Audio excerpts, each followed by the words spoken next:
Mirëmëngjesit dashur shikues të Agon në Blu, ja tek startojmë javën e hënë, data 10 mars.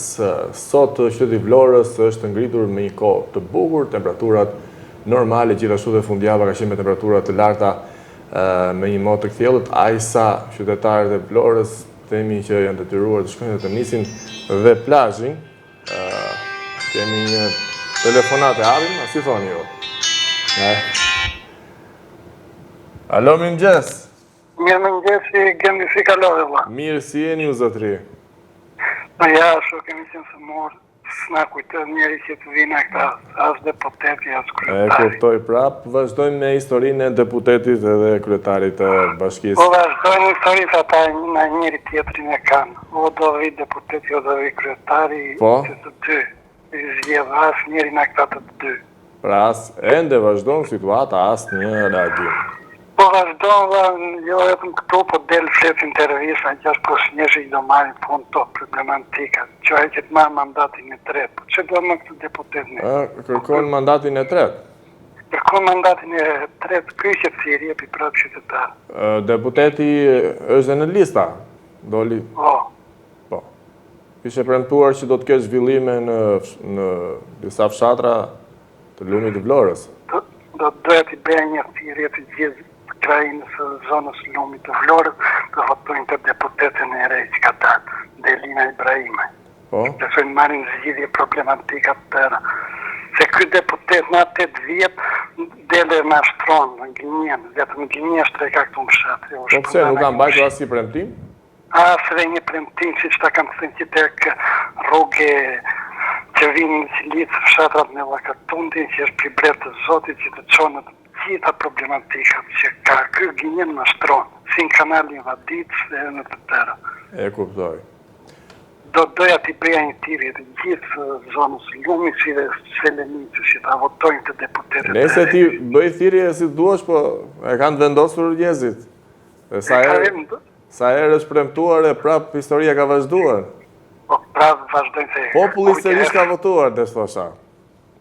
Po, se që i besojnë, ama, se 8 vjetë në karrike. Por tani... As fundet ja bëri rrugën për shkëpis Selenicë. Kjo është qarë, është bërë priblet të Zotin, miliona euro. është dëmtuar rruga? është dëmtuar qarë. Pra... Edhe firma që e bëri ka i kur andena dorsi.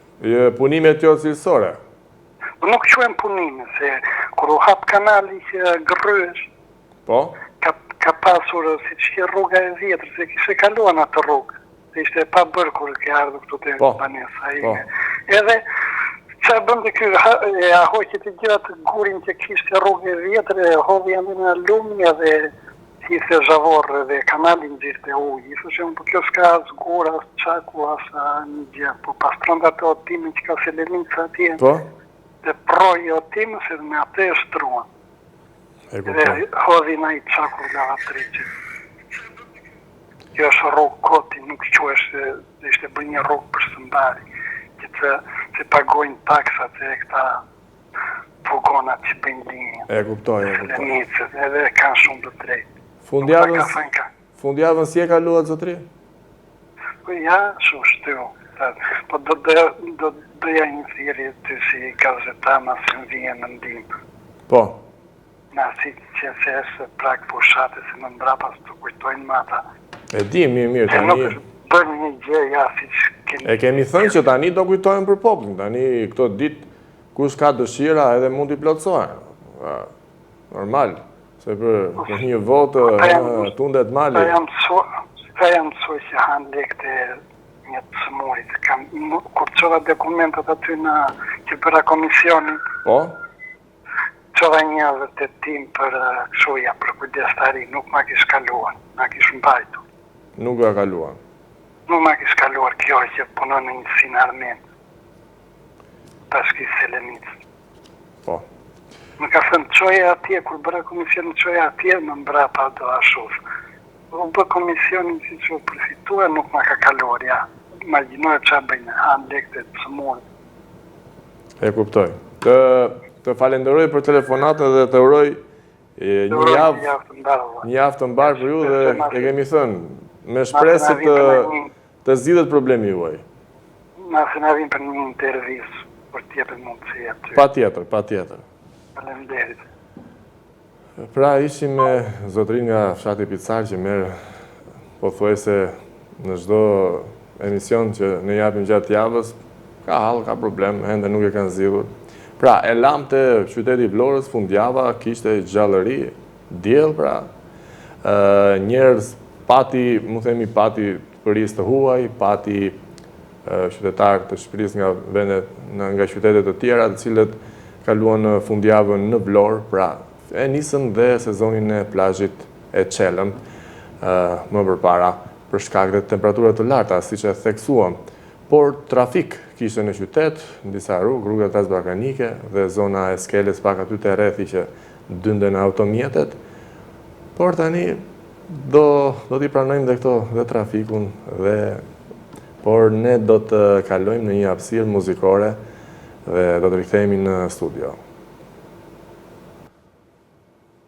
Ndoqim hapësirën muzikore dhe ja të kemi rikthyer në studio, do të flasim pak zhvillua ditën e djeshme në stadiumin Flamurtarit në Vlorë ndeshja javës, nuk e kemi, pas pak. Në ditën ndërkombëtare të gruas, qyteti i Tiranës u mbush me energji dhe fort, qindra gra dhe vajza së bashku me qytetarë aktivistë marshuan përgjatë qendrës së Tiranës duke kërkuar të drejtat e tyre, duke dëgjuar mesazhe të fuqishme përmes himnit simbolik dhe pankartave të spikatura. Kjo ditë u shënua si dhe kujtesë për rëndësinë e barazisë dhe mbrojtjes së grave. Ndjekim pak kronikën realizuar nga kolegja jonë në Tiranë, Pamela Shabani.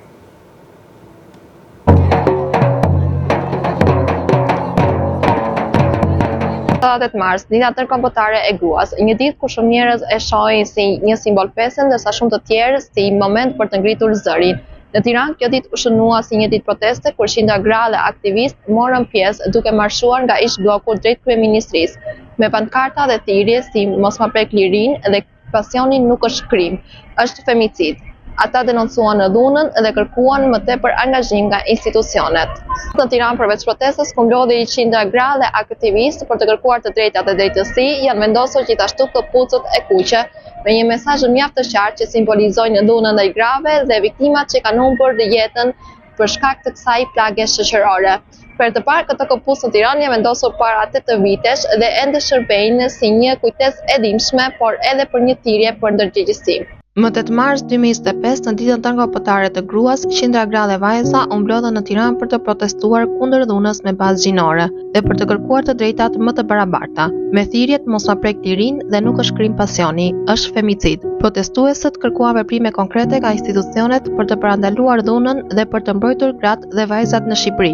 Marshimi nisi nga ish bloku dhe përfundoi para kryeministrisë, ku u theksua nevoja për reforma që garantojnë barazinë gjinore dhe mbrojtjen e të drejtave të grave. Gratë janë shtylla e ekonomisë së një vendi. Kontribojnë në arsim, shëndetësi, industri, bujqësi. Megjithëse shpesh përballen me paga më të ulta dhe pengesë për të avancuar në vendin e punës.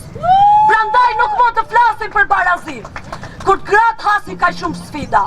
Nga mungesa e mjeteve të transportit, te rrugët e pandriçuara e deri te mungesa e meritokracisë.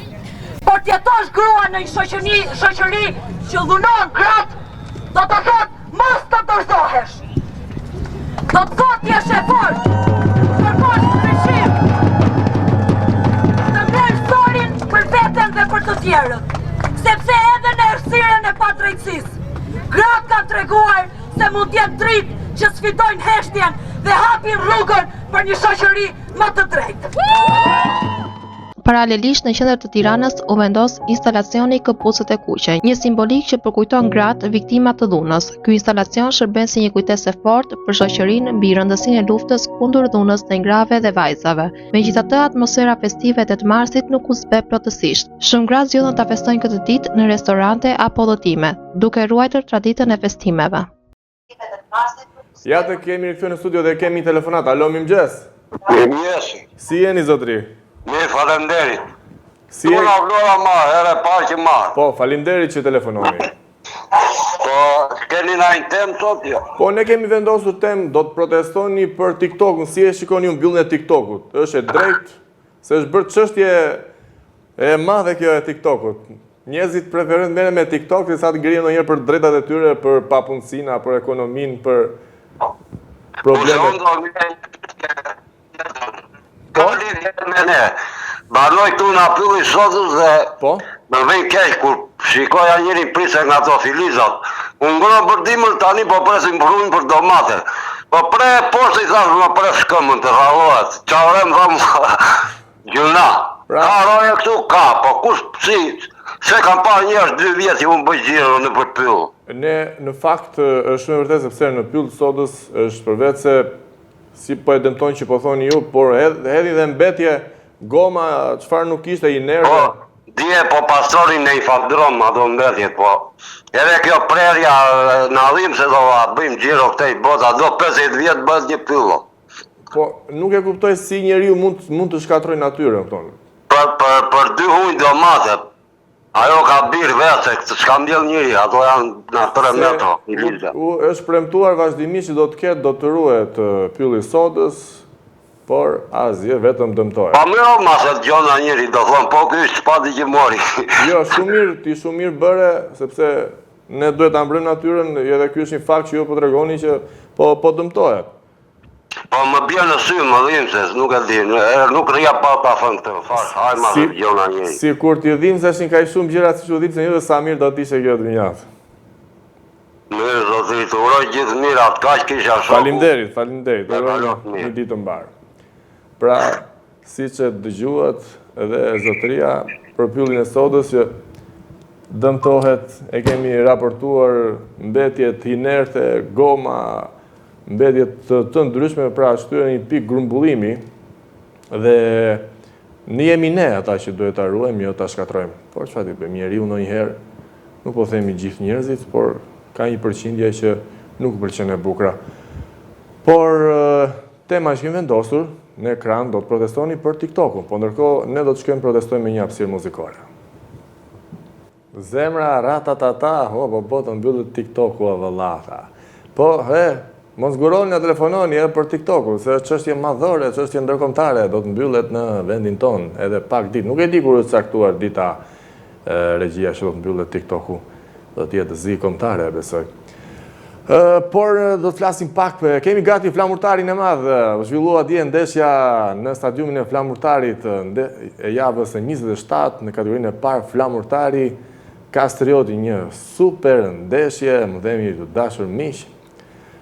Ata që se kanë parë çfarë kanë humbur në stadium ishin të tjera emocione, kur je prezent, ja se shkoni stadiumi, tribuna e mbushur plot e për plot, vetëm për të ndjekur Flamurtarin që e meriton të rikthehet aty ku duhet në Super League, dhe pse ishte një ndeshje shumë e vështirë, po thjesht ekipi mik mund i themi, por pati një angazhim dhe nga ekipi Kastriotit, kërkon një fitore në Vlorë.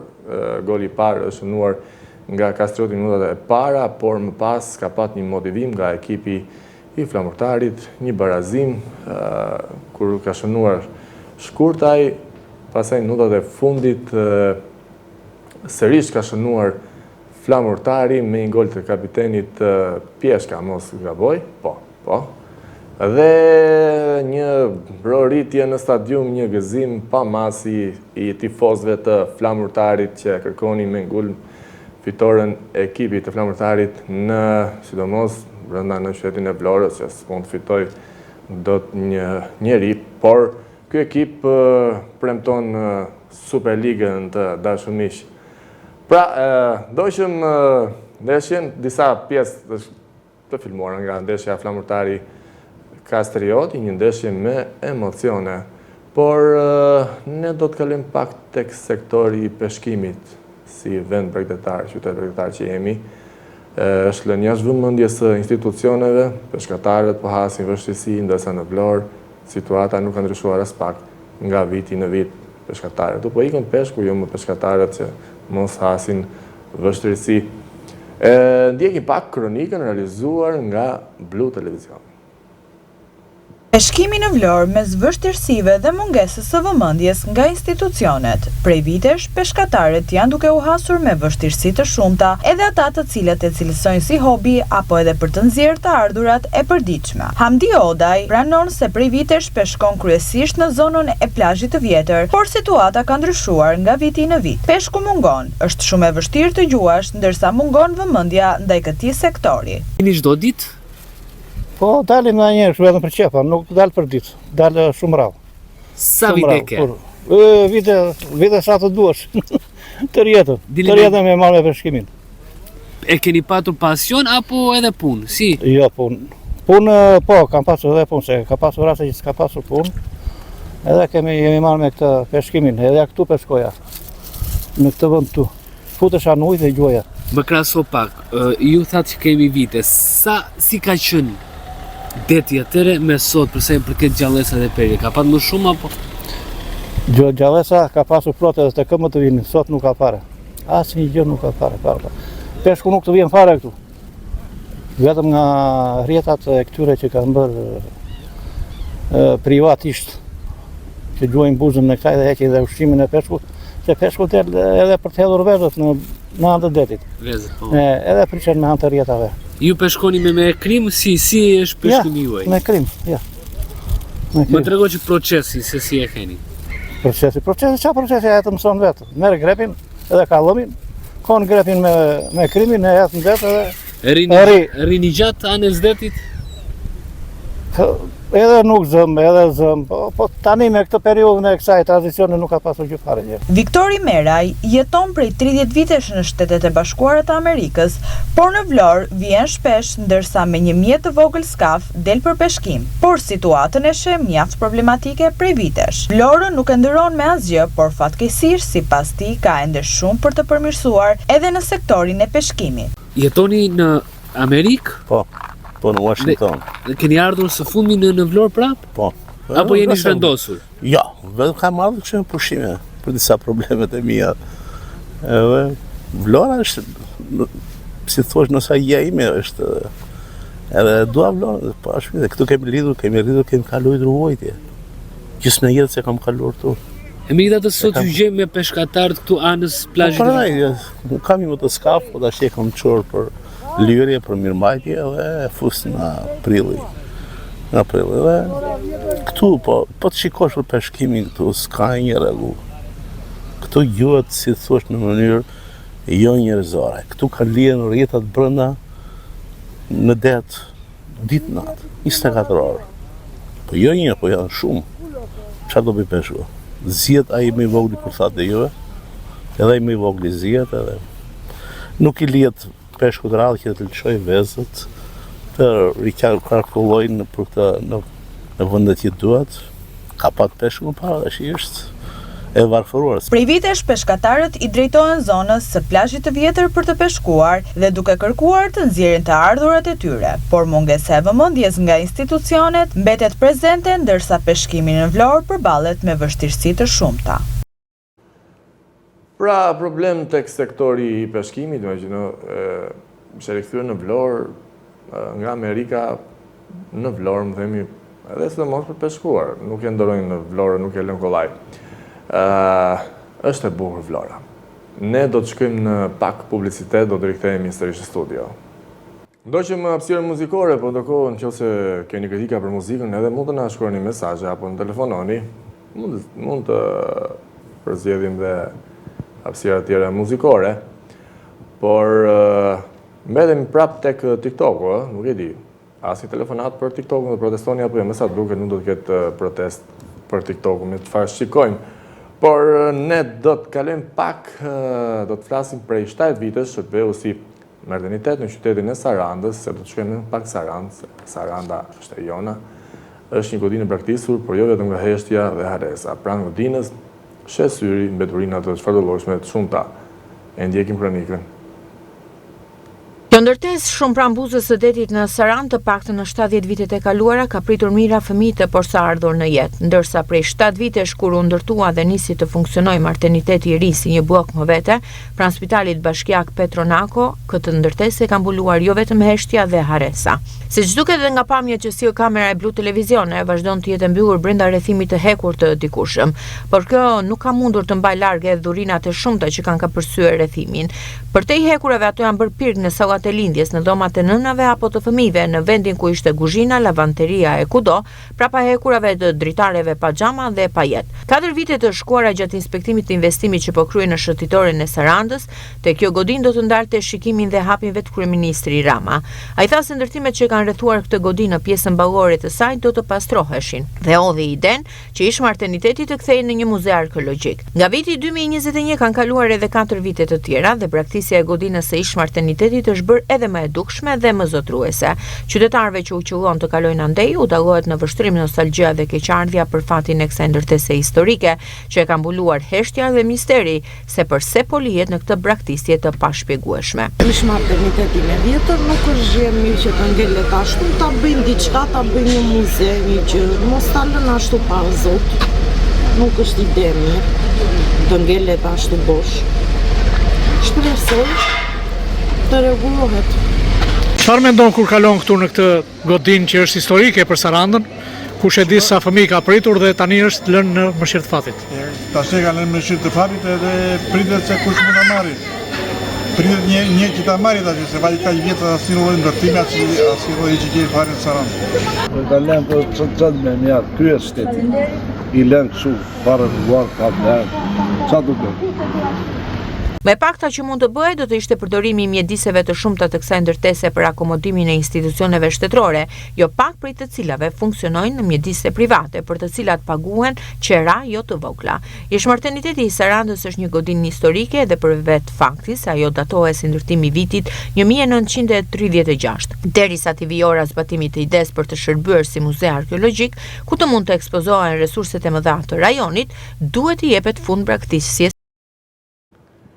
Normal që këto godina do rënohen, do idhen mbetërina, kur këtu sot diskutohet që s'ka linçmëri, ka rënë numri i lindjeve, sa vjene paksore, normal, sepse si që kemi parë dhe në kronikat realizuarat më parshme, janë mundësit ekonomike, sot të rinjt mezi nuk preferojnë të kenë një martes, por bashkjetojnë, vazhdojnë ajo bashkjetesa një vit, 2 vite, pastaj ndajnë, vazhdojnë ritmi hip në tren, e zbrit në prizren, por e mira është që të ketë lindje, të ketë përkushtim, të ketë familje, normal që familja është gjë më e rëndësishme, por njerëzit duhet ta kuptojnë sa në kohë, jo kur koha kaloj.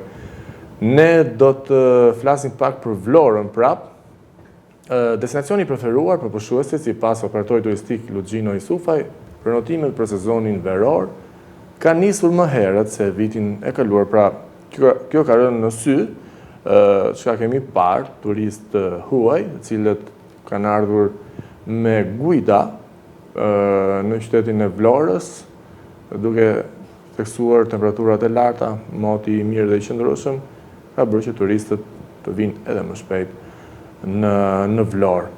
Pra, si që tham, ka nisur më herët se vitin e kaluar, një shenjë e mirë për turizmin e qytetit bregdetar. Shpresojmë që të ketë sa më shumë turist për Vlorën e bukur, jo vetëm Vlorën, për të gjithë jugun, Himarën, Dërmiun, Sarandën, Ksamilin, por jo vetëm për jugun, edhe për veriun të ketë turist.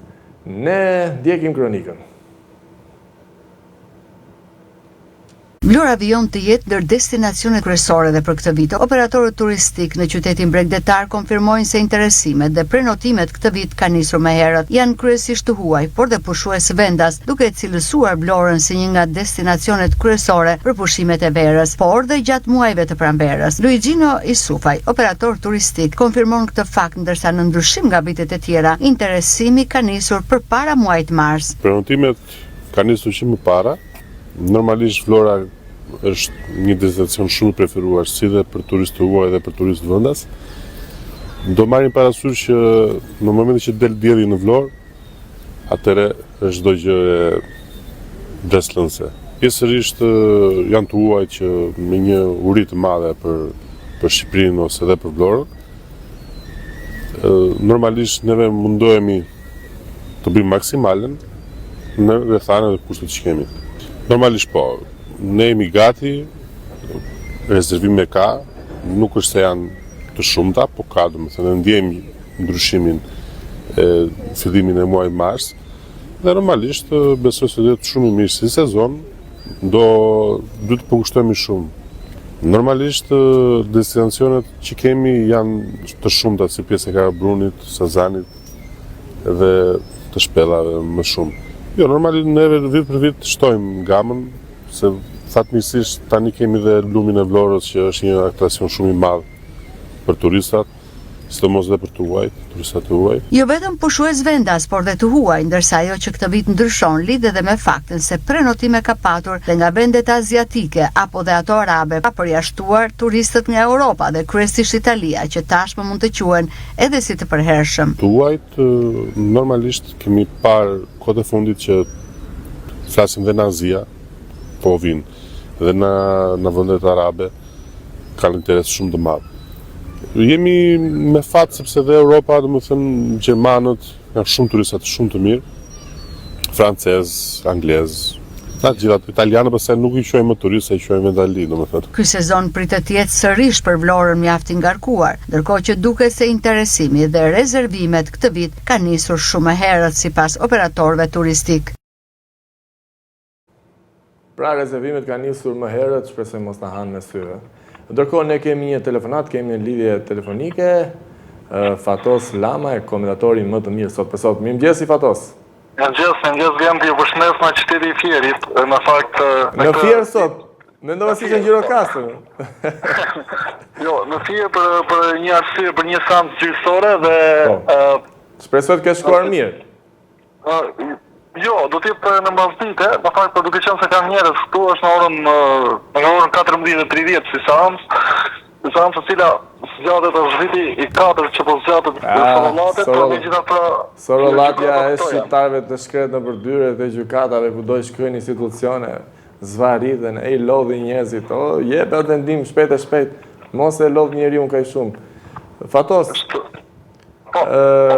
besoj e ke parë temën për TikTok-un, se kjo është çështja e ditës, që do të mbyllet. Është përmendur dhe përpara se të dilja nga vendi ku po qëndroja, pa shpikërisht të lajmin dhe madje një nga gazetat ku thoshte që ka dalë vendimi do të aplikohet vendimi pikërisht për mbylljen e TikTok-ut. Unë thoja që jam pro mbylljes së TikTok-ut, edhe pse realisht vetë jam shumë viral në këtë jetë. Për shkak edhe të komentit të ndeshjeve dhe postimeve të shumta në faqen aty, por duke qenë se nuk është faqja ime, është faqja e klubit të Butrindit, do të them TikToku duhet të mbyllet ose në të kundërt duhet të ketë një kontroll të imtësishëm. Të ketë një censur, mos të dalë nga një censur, se ndoshta për ta mbyllur plotësisht nuk e bëjmë dot. Por duhet të kemi një censur dhe duhet të kemi një kontroll për përdoruesit e tij. Duhet të kemi, nuk duhet të lejohen sepse janë parë shumë herë postime denigruse dhe video denigruse që dalin shajnë, ofendojnë, kërcënime njëri me tjetrin, pastaj dalin e puthen prapë bashkë. Dhe arrin pastaj në krahun tjetër deri në atë lloj forme sa siç kishin vrasjet e Martin Cajit, Zaganisi nga Py, apo rastet e Dhunës, apo mos harrojmë atë rastin në Tiranë. E kuptoj, po të shikosh folura e TikTok-u që ndjekin të breziri, atë të folur e shikon në rrugë, që shajnë me një tjetrin, rinë, ofendohen, pasaj përqafohen, është çuditshme për ta keqë. A mund të them diçka, kam një rast konkret. Po.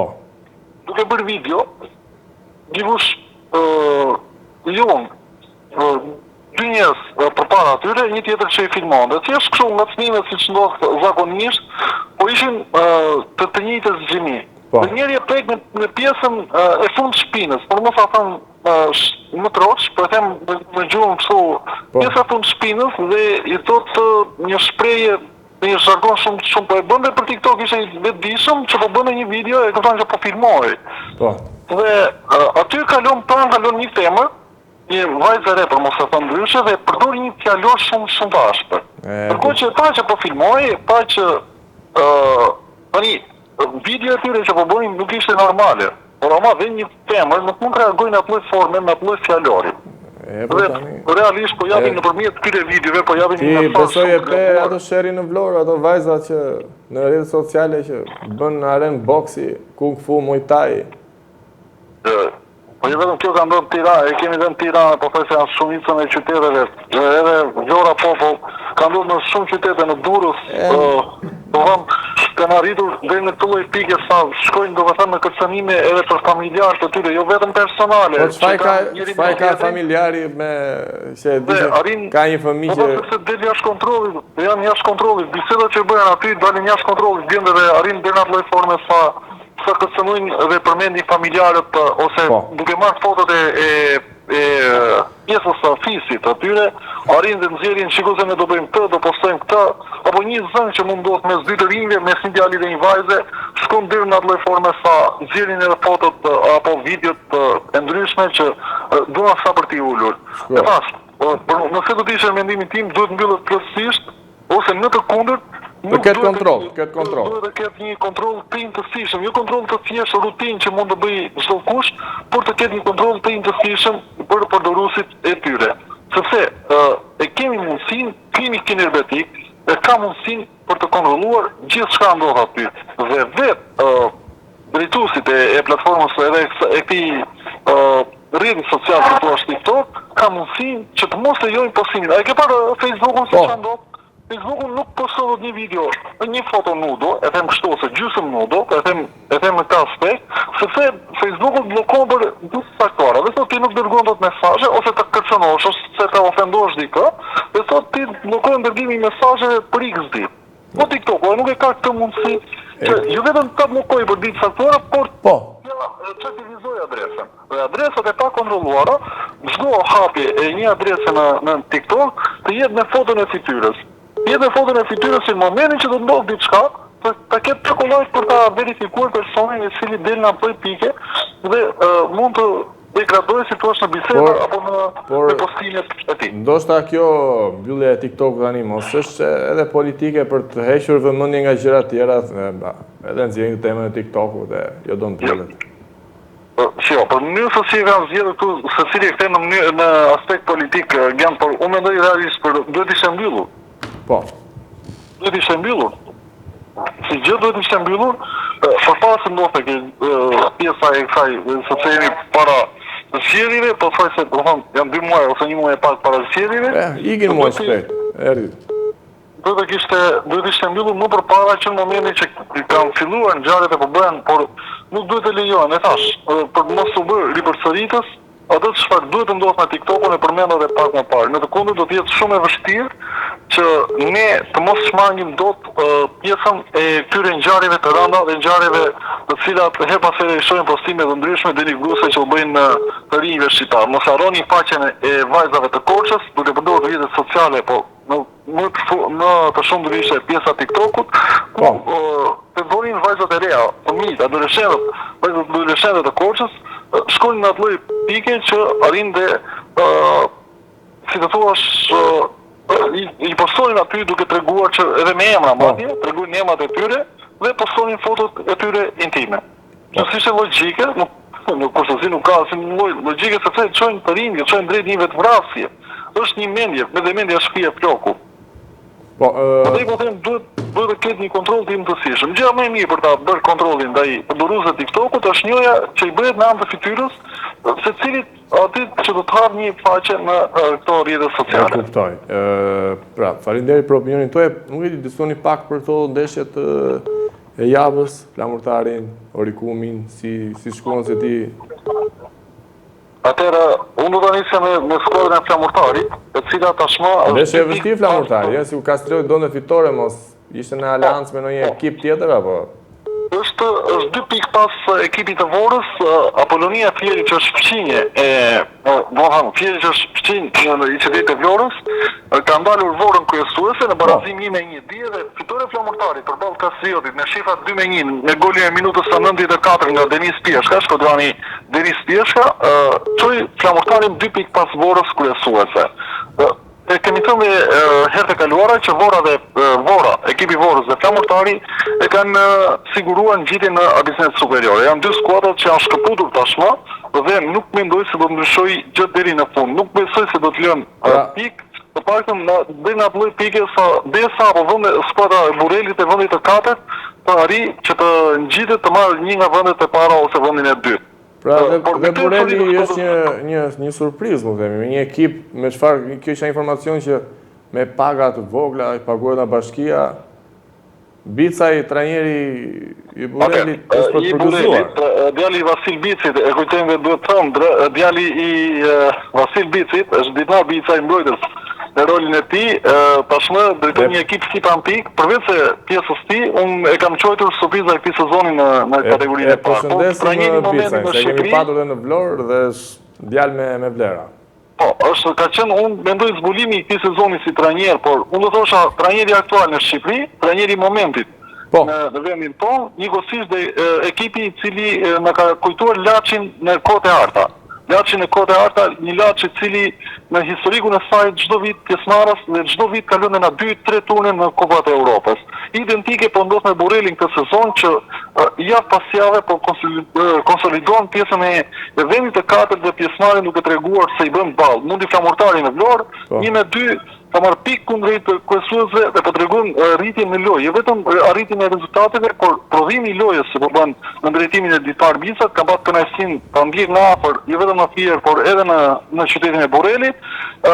Dhe ka qenë një nga skuadrat që për mua, e thash edhe një herë, është ekipi i momentit në kategorinë e parë. Vërtet kryesojnë Vora dhe Flamurtari, por ekipi që është për të mundur këtë sezon, sepse u ka marrë pikë të dyjave, është pikërisht skuadra e Burelit e drejtuar nga Ditmar Bicaj. Po për të kthyer tek Flamurtari, me që po diskutojmë për këtë pjesë, Flamurtari e kam marrë një nga biletat e abisenet superiore është pikërisht skuadra e Flamurtarit. Dhe një skuadrë e cila do të hapë punë deri në fund skuadrave të tjera, një skuadrë e konsoliduar me trajner italianin Andrea Gossinelli dhe stafin me ndihmës Lady Liçajn, por edhe stafin i cili çdo ditë punon tek Flamurtari, ndërkohë që në krahun tjetër skuadra me lojtar me emra të rënd. Nuk kam nisur komentin e ndeshjes së javës kaluar në Fier, artilleria e rënd e Flamurtarit përballë djelmoshave të reja të skuadrës firake. Domethënë, artilleria rënd me emra si Bafaj, Shkurta,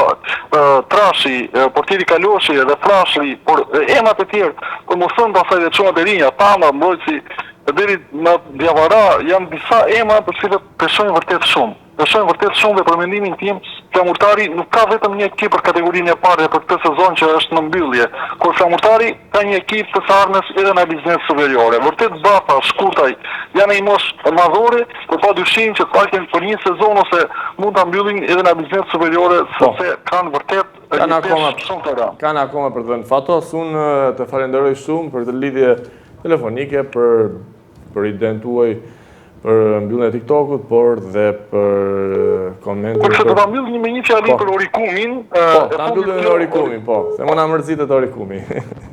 Orikumi ka një trajner që për mua është një trajner kokulur, siç është Sherif Idriza ose Baçi, siç e njohin të gjithë, Baçi Idrizaj, një nga emrat e njohur dhe këtë sezon po tregojnë edhe dije në Peqin, edhe pse kam një lloj bindje sepse Peqini është shumë dobët, si vjet nuk është ai Peqini ose Shkumbini, e them ndryshe. Peqini i viteve të kaluara ka arritur të jetë një ekip që sot lufton për promoson për mbijetesësh në kufit e mbijetesës. Kur Orikumi tregoi me lojë në Peqin, shënoi 2 gola, me goli i dytë vjen nga mbrojtësi Lady Gjoka, i cili i jep fitoren skuadrës Orikumit, aty ku pjesa e parë u mbyll do thosha në një duel mjaft të luftuar. Dy skuadrat kërkonin golin, u barazoi shumë shpejt, është kaloi Orikumi në avantazh 0-1, pas barazoi Shkumbini 1-1 dhe në pjesën e dytë ka shënuar, pothuajse diku rreth mesit të pjesës së dytë ka shënuar Lady Gjoka. Një Orikumi i cili realisht duket se këtë sezon do të jetë rivalizues deri në fund me skuadrën e Luftëtarit, është 2 pikë pas, sepse të dy skuadrat, si Orikumi dhe Luftëtari, kanë bërë pushimin që skuadrat. Do kemi edhe derbi në Orikumi dhe Luftëtari.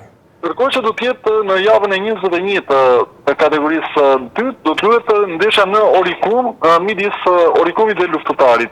Por do të ketë një ndryshim sepse identike si sezonin e kaluar, ku po godet si erdhi një gjirokasa për dy rezultate, fitoren dhe barazimin, identike. Nëse ruhet kjo gjë, domethënë, siç është diferenca e këtyre pikëve midis Oricumit dhe Luftëtarit, do të ketë Luftëtari privilegji do thosha për të luajtur për dy rezultate në Oricum. Do të jetë një ndeshje jetë vdekje, si thua, në aspektin sportiv, ku dy skuadrat do të bëjnë gjithçka për të marrë fitoren. Por e thash, Luftari do të luajë, nëse ruan këtë diferencë pikësh, do të luajë edhe për barazimin, ndërkohë Oricumi do të jetë linje të ndryshe ose i gjithi në sulm për të marrë pikët, sepse barazimi do t'i bëshë shumë punë. Ndeshjen e fundit Oricumi pastaj luan në Memaliaj, ndërkohë Luftëtari pret në gjirokasës skuadrën e Shkumbinit, që siç e thash është në kufit e mbijetesës.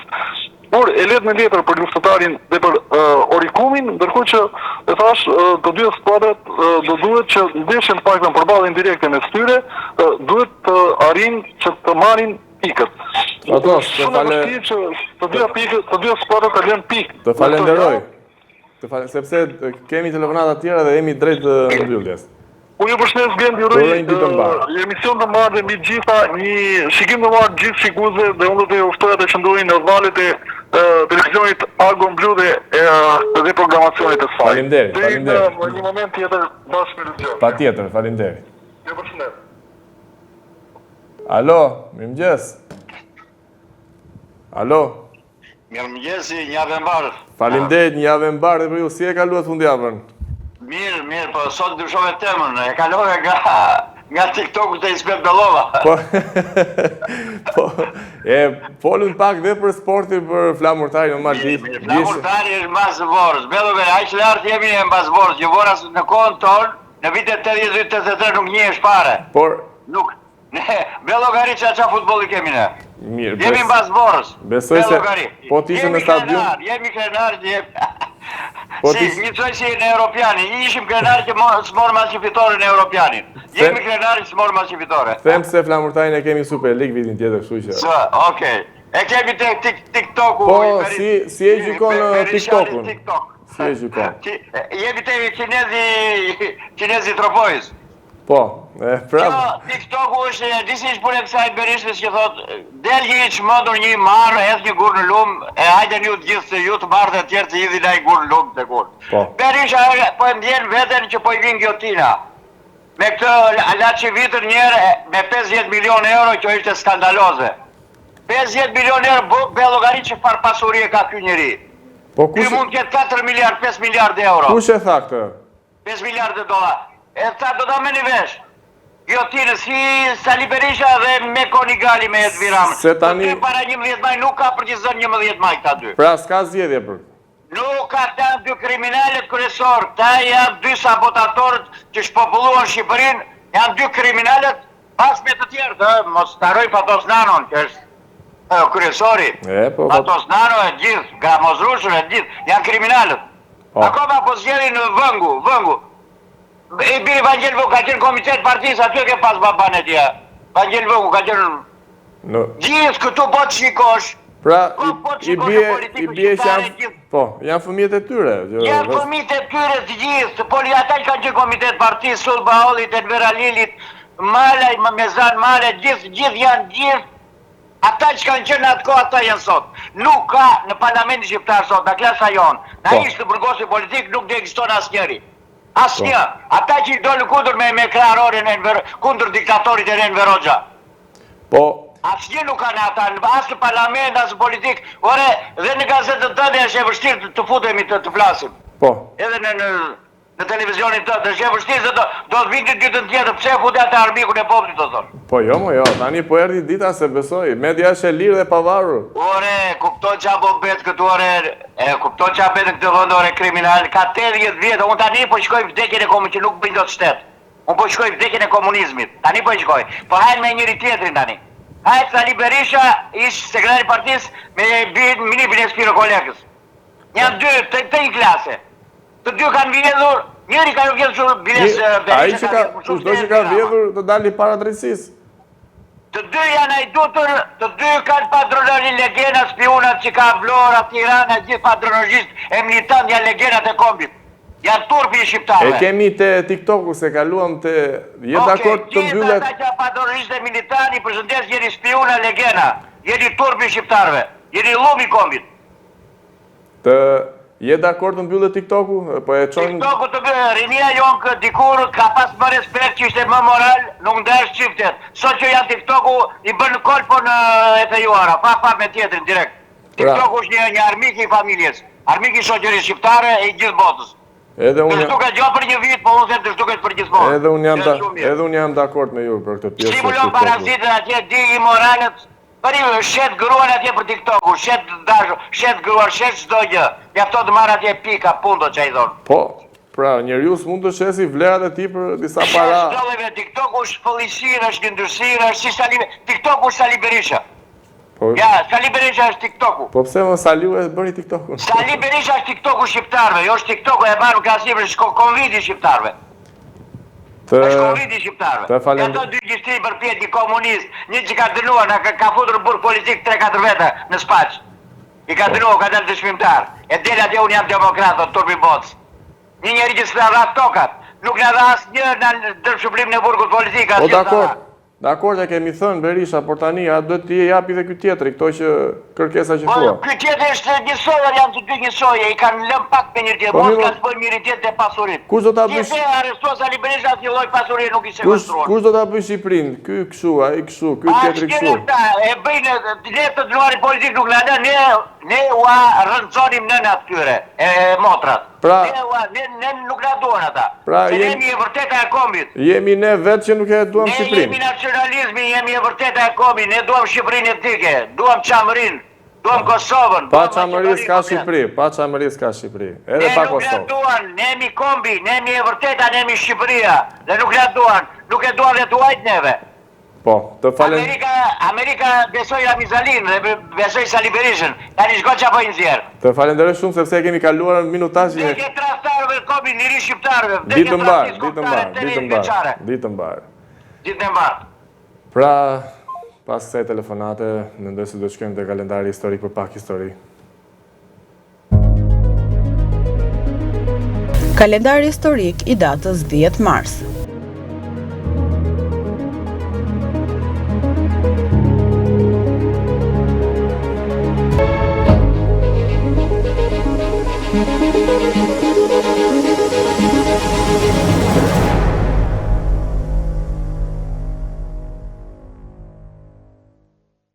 Në 10 mars 1906, fatkeqësia e minierës Korrieres, me e keqja e ndodhur ndonjëherë në Europë, vret 1100 minator në Francën Veriore, një shpërthim i thëngjillit, shkaku i të cilit nuk dihet me siguri, shkatërroi minierën e Shumirit të operuar nga kompania Korrieres. Pothuajse të gjithë minatorët që u vran ishin banor të zonës rurale përreth. Kjo katastrofë u tekalua vetëm nga aksidenti i Benzi U në Kinë në vitin 1942, i cili vrau 1550 minator.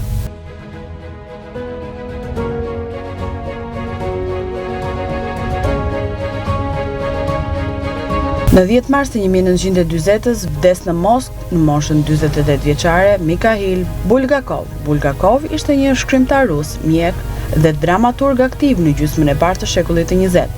Ai është më i njohur për romanin e tij Mjeshtri dhe Margarita, i botuar pas vdekjes, i cili është quajtur një nga kryeveprat të shekullit të 20.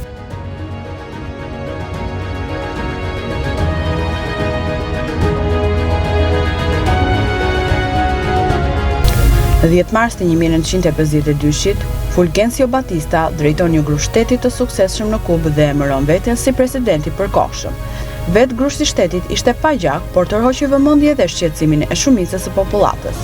Batista rrëzoi presidentin Carlos Prio Socaras dhe anulloi zgjedhjet duke marrë kontrollin e qeverisë si presidenti përkohshëm. Ai do të rrëzohej nga pushteti 7 vite më vonë nga komunistët e Fidel Castros.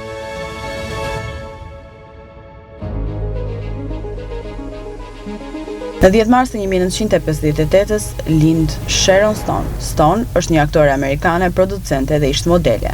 Ajo është fituese e një çmimi Primetime Emmy dhe një Golden Globe Award, si dhe ka marrë nominime për një çmim Akademi.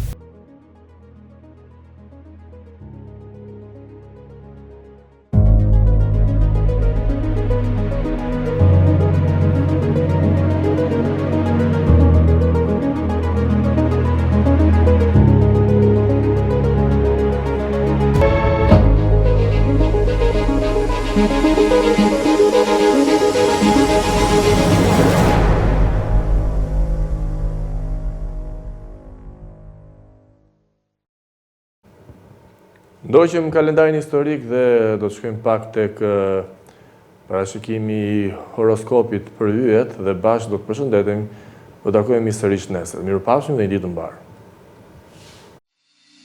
Horoskopi i datës 10 mars.